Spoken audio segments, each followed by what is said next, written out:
I've watched dozens of videos over the past 18 months talking about how guys are supplying their EDC bags, bug out bags, get home bags, and SHTF bags. I guess they're all basically some kind of prep bag.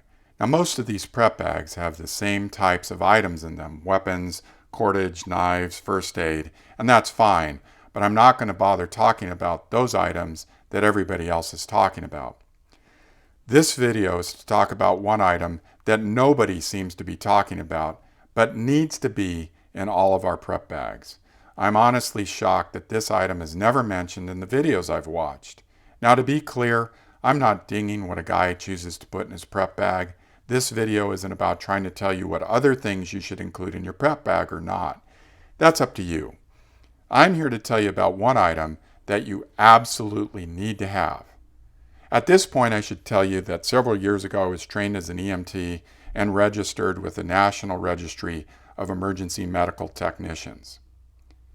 Now, I think of preparedness in terms of probabilities.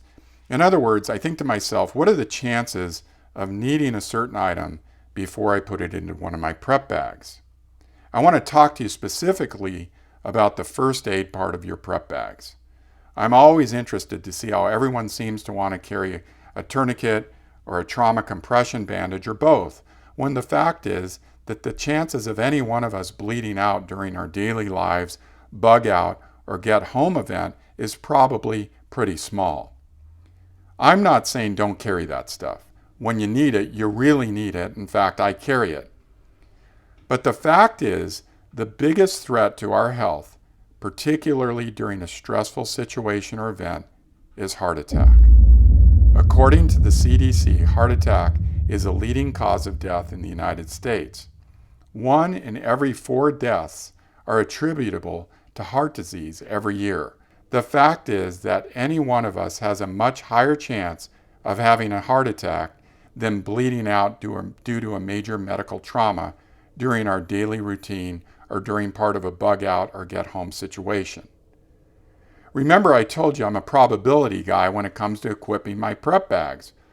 Well, with the odds of heart attack so real, I've responded by equipping my prep bag with one simple item: chewable aspirin. My own cardiologist has said that chewing a few aspirin at the onset of a heart attack can increase survivability by up to 30%. In fact, many 911 operators tell callers reporting symptoms of a heart attack to chew some aspirin. So what's aspirin have to do with heart attacks?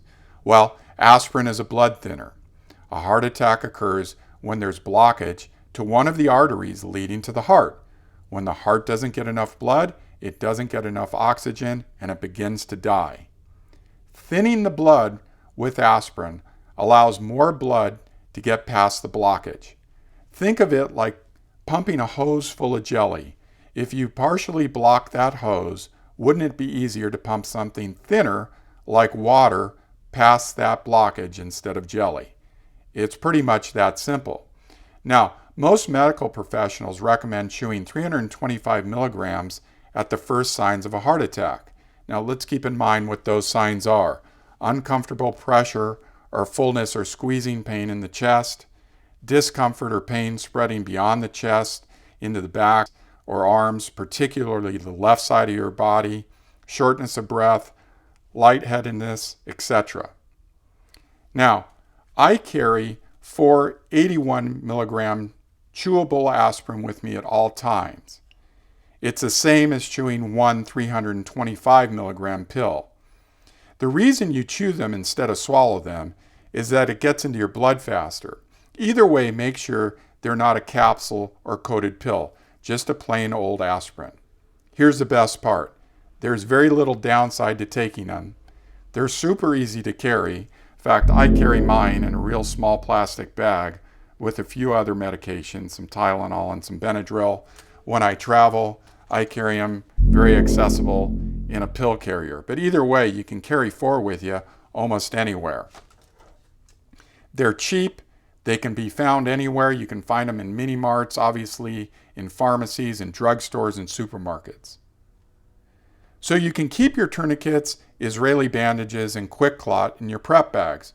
But whatever you do, play the odds and get some chewable aspirin in there too. The chances of you having a heart attack is much more probable than a zombie yanking off one of your arms.